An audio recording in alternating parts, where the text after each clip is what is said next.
Have you ever wondered why your prayers seem to go unanswered? You pray, but nothing changes. This is a common struggle for many people.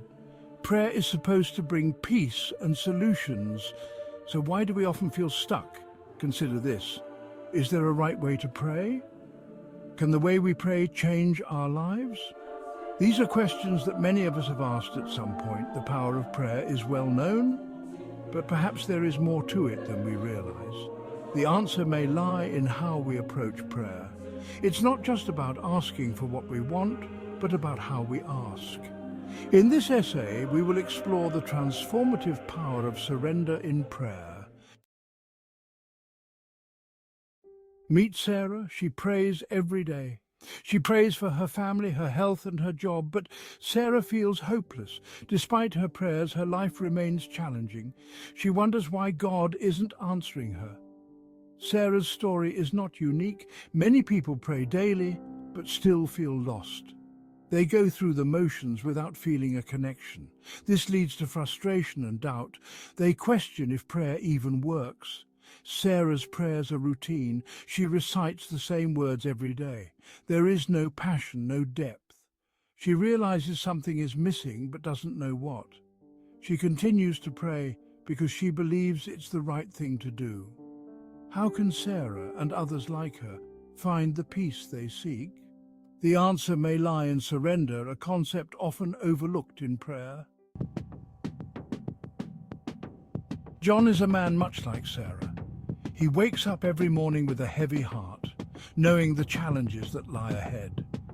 He has a demanding job, a family to care for, and bills to pay. His responsibilities seem endless, and the weight of it all is taking a toll on him.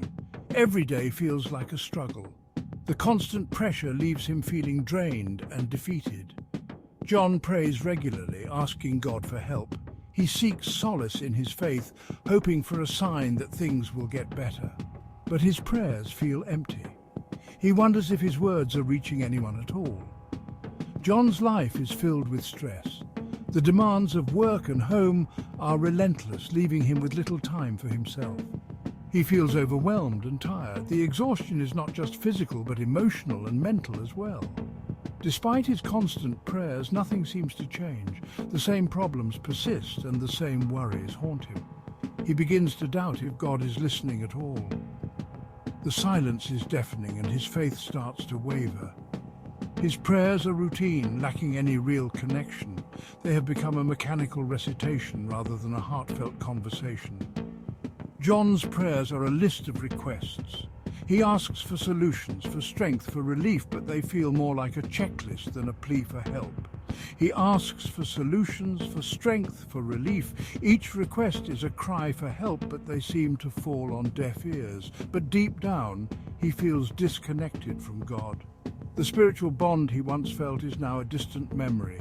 He wonders if he's doing something wrong. Is there a reason his prayers go unanswered? Is he being tested, or is he simply not worthy? He's desperate for a change, but doesn't know where to start. The uncertainty is paralyzing, and he feels trapped in his own life. John is about to reach a breaking point. The stress and frustration are building up, and he fears he might not be able to hold on much longer. His life feels like it's falling apart, and he's not sure where to turn. The future looks bleak, and hope seems like a distant dream.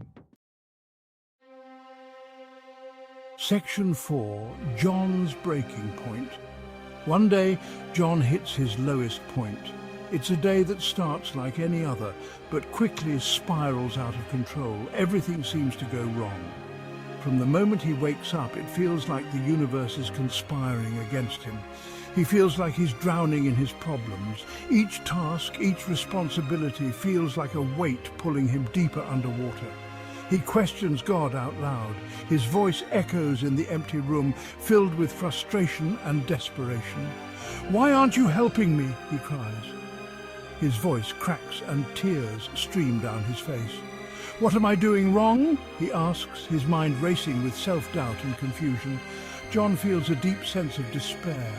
It's a heavy, suffocating feeling that he can't shake off. His prayers have become cries for help. Each word is a plea, a desperate call for some kind of relief. But it feels like no one is listening. The silence is deafening, and it only amplifies his sense of isolation. He feels abandoned and alone. The weight of his solitude presses down on him, making it hard to breathe. His faith is shaken, and he doesn't know how to move forward. The path ahead seems unclear, and he's lost in a fog of uncertainty. That night, Jon can't sleep. His mind is a whirlwind of thoughts, each one more troubling than the last. He lies in bed, staring at the ceiling. The darkness of the room mirrors the darkness he feels inside. He feels a heavy weight on his chest. It's a physical manifestation of his emotional turmoil. He thinks about his prayers, wondering why they feel so empty. Each one feels like it's falling on deaf ears. He realizes that he has been praying the same way for years. The routine has become mechanical, devoid of true emotion. Jon decides to try something different. He knows he needs a change, something to break the cycle of despair. He decides to surrender, to give up control and truly trust God. It's a leap of faith, a step into the unknown. He doesn't know what will happen, but he feels he has nothing left to lose. This decision, this act of surrender, is his last hope. Section 5. A sleepless night and a new approach to prayer. As Jon lies awake, he starts to pray differently. The usual requests and pleas seem inadequate tonight. He stops asking for specific things. Instead, he simply surrenders. He realizes that his usual way of praying, filled with demands and expectations, has not brought him peace. God, I don't know what to do. His voice is soft, almost a whisper, as he admits his helplessness. I give you my worries. He feels a strange sense of relief as he speaks these words, as if a burden is being lifted. I trust you to guide me, he prays. This prayer feels different. It's not about control or outcomes, but about trust and surrender. Jon feels a sense of release. The tightness in his chest begins to ease, and his mind starts to quiet. He's not trying to control the outcome. He's letting go of his need to dictate how things should be. He's letting go and trusting God completely. This act of surrender brings him a peace he hasn't felt in a long time. For the first time in a long while, he feels a sense of peace. It's a deep, abiding peace that fills his entire being. Jon continues to pray this way throughout the night.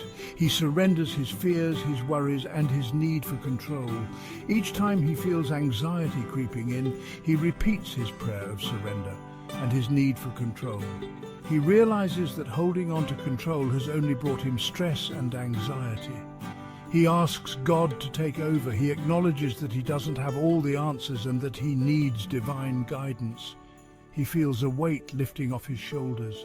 The more he surrenders, the lighter he feels. He realizes that surrendering is not a sign of weakness, but a sign of trust. It's an act of faith, believing that God will take care of him. By morning, Jon feels different. He feels refreshed, as if he has had a good night's sleep, even though he's been awake praying. He feels lighter and more hopeful. The worries that seemed so overwhelming the night before now seem manageable. He decides to continue this new approach to prayer, surrendering every day. He knows that this is the path to true peace and trust in God's plan for his life. Section 6, Biblical Wisdom on Surrender. The Bible offers wisdom on the power of surrender. Proverbs chapter 3, verses 5 to 6 says, "Trust in the Lord with all your heart and lean not on your